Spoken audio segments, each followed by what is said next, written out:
This is CBS 12 News at 10 on the CW34. Good evening and thank you for joining us tonight. I'm Lauren Hills. A single mother shot to death just a few blocks from Good Samaritan Medical Center.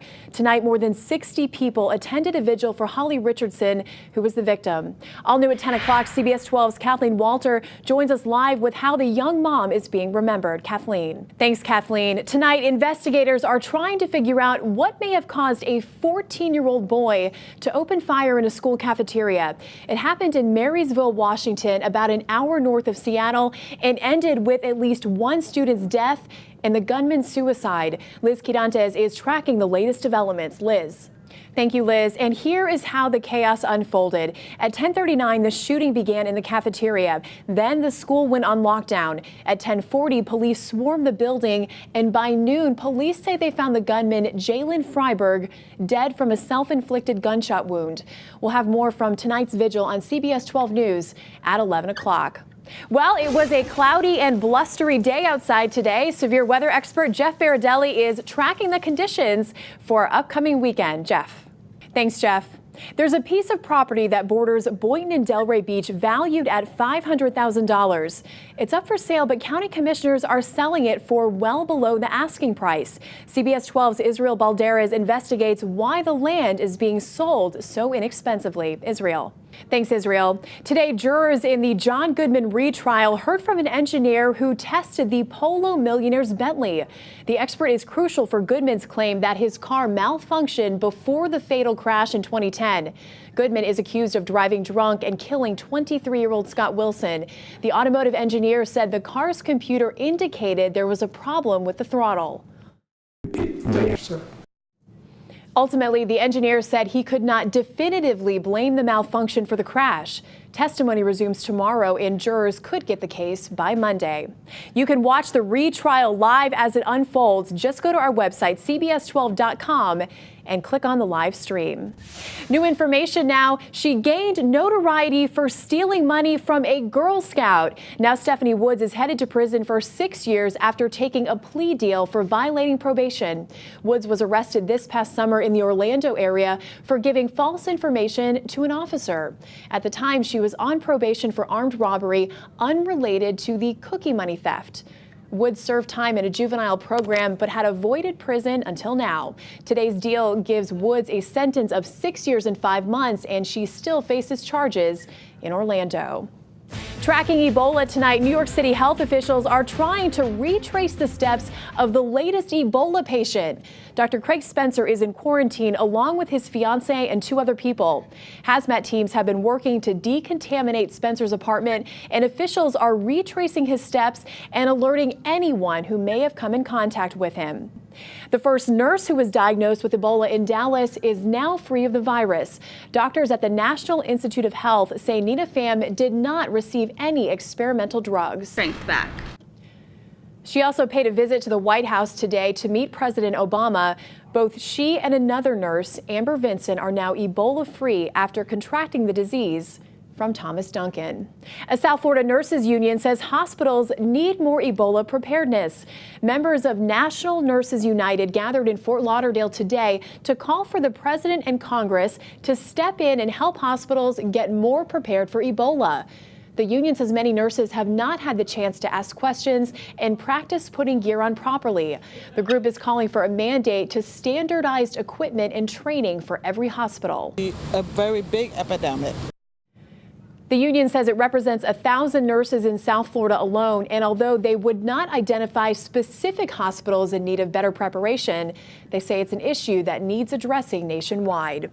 This Monday, CBS 12 is hosting a national town hall, Your Voice, Your Future, Ebola in America. It'll be live streamed on our website at cbs12.com beginning at 7 in the evening. New York City's police commissioner says the hatchet attack on 4 police officers was an act of terrorism by a homegrown terrorist. Commissioner William Bratton says the suspect, Zale Thompson, converted to Islam and posted anti-American rants online. This is surveillance video of the moments leading up to that attack. New York City's mayor says the officers who were attacked were new to the force. Every one of them. Tonight, investigators are examining Thompson's computer for possible clues. They discovered he searched online for organized terror groups, beheadings, and the shooting in Canada earlier this week. Thompson was shot and killed by police. Continuing our 2014 election coverage, a familiar face will be back in Palm Beach County to campaign for Governor Rick Scott. Governor Chris Christie of New Jersey will be campaigning for Scott in Boca Raton this Sunday. This is video of Christie and Scott last week when they made a stop in Vero Beach. Christie is the head of the Republican Governors Association. And don't forget to join us for a national town hall, Your Voice, Your Future Election Roundtable. It's happening on Thursday, October 30th, and again on Wednesday, November 5th. You can watch both live on our website, CBS12.com, at 7 p.m. An argument over leftovers leaves a Florida man fighting for his life tonight and a 33-year-old Clearwater woman behind bars. Police say Melissa Sellers doused Carlos Ortiz Jr. with nail polish remover and set him on fire because he threw away her spaghetti and meatballs. Ortiz suffered burns to his face, chest, and shoulders. He was rushed to the hospital where he is in critical condition tonight. Sellers is now charged with aggravated battery. A once powerful name in the cell phone industry is no more. What huge mobile phone manufacturer is now out of business? And in tonight's 10:15 difference, why one Pee Wee football team has been banned from their championship playoff game. And it's not because of anything they did on the field. You're watching CBS 12 News at 10 on the CW34. A youth football game took a wild turn and got both teams banned from the playoffs. Now, two people are facing criminal charges. Why these Pee Wee football players are paying the price for something that happened off the field, it's tonight's 10:15 difference. Police have forwarded this case on to the prosecuting attorney. We're told two parents with the Bothell Cougars will be charged with assault. Nokia, the Finnish cell phone maker that once dominated the industry, is no more. Tonight, if you have one, it's a collector's item. That's because Microsoft, who bought the company last year, announced it is doing away with the Nokia brand for phones. So from now on, all Microsoft phones will be Lumia phones. Bad thing. The Prime Minister of Finland says the announcement will have a big economic impact on his country, but Nokia will still be involved in other businesses. Tonight, the cash-strapped U.S. Postal Service says it will start delivering a lot more than just mail to people's homes. A 2-year pilot program was just approved for USPS to start delivering frozen groceries. All deliveries would happen between 3 and 7 a.m. Customers will be able to track their delivery, but drivers will not be required to verify the delivery with the customer.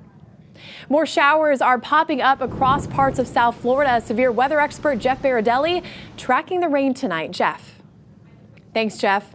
Well, what kid doesn't like starting the day with a bowl of Count Chocula cereal? Now a Colorado brewery is combining that favorite children's cereal with adult beverages. Black Bottle Brewery bought up cases and cases of the cereal in Fort Collins to use to make beer.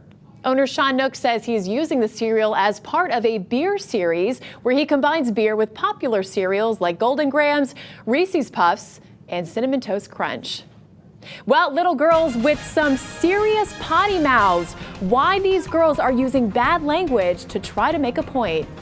And high school seniors posing with guns, where school officials are allowing these yearbook pictures and why they say it's not really a big deal. That's coming up. Thanks, Michelle. Some gun control advocates are upset tonight after a Nebraska high school allowed senior photos with guns in the yearbook. Broken Arrow school board officials okayed the move because they say hunting is very common in their rural community. The pictures were taken off school property by a private photographer. Officials say guns in senior pictures are actually pretty normal. Parents say hunting is a part of life there, and people who do not live in their community should mind their own business. Well, goodbye, Honey Boo Boo, and hello to Pee Wee Herman. That's what's topping tonight's entertainment buzz. Actor Paul Reubens has confirmed there is indeed a Pee Wee Herman film in the making. We first saw the character in the Pee Wee Herman Show, then later in Pee Wee's Big Adventure. During a recent interview with Rolling Stone, Reubens hinted there would be a very big announcement soon regarding the supposed sequel to Big Top Pee Wee. TLC has canceled the controversial show Here Comes Honey Boo Boo. Network officials made the decision after reports surfaced that Mama June is dating a convicted sex offender, though she has denied those reports. The show just finished its 4th season in August with nearly 2 million viewers. Week 9 of the high school football season, and teams are still surprising us. Reigning state champion Dwyer went all season with just 1 loss. Would number 2 come tonight? That's next in The Skinny. Welcome back. A battle of sister schools in South Florida provides one of the most exciting plays of the year. That's just one of the many wild moments from Week 9 of the high school football season. And here is Matt Lincoln with The Skinny. Thanks, Matt. Well, how about some potty-mouthed princesses? What the You've got to be kidding why a women's group is posting this video of little girls dropping F-bombs. That's coming up next. And finally tonight, what does it take to make your point? We may not all agree on that, but one group's attempt may make you say, you've got to be kidding. Pretty. Pretty. What the I'm not the pretty helpless princess in distress. So listen up, grown-ups. Here's some words more up Then the word. Whoa, that'll catch your attention. The video is for a women's group promoting equality for men and women. Girls as young as 6 years old are there dropping the F-bombs. We counted more than a dozen, and that did not even include other curse words. The Daily Mail of London says the video is supposed to shock people into learning about inequality. Potty-mouthed princesses? You've got to be kidding. And that does it for us tonight. Thank you so much for spending 34 minutes of your evening with us here on the CW. Stay tuned for 2.5 Men. That's coming up next. Have a great night, everyone.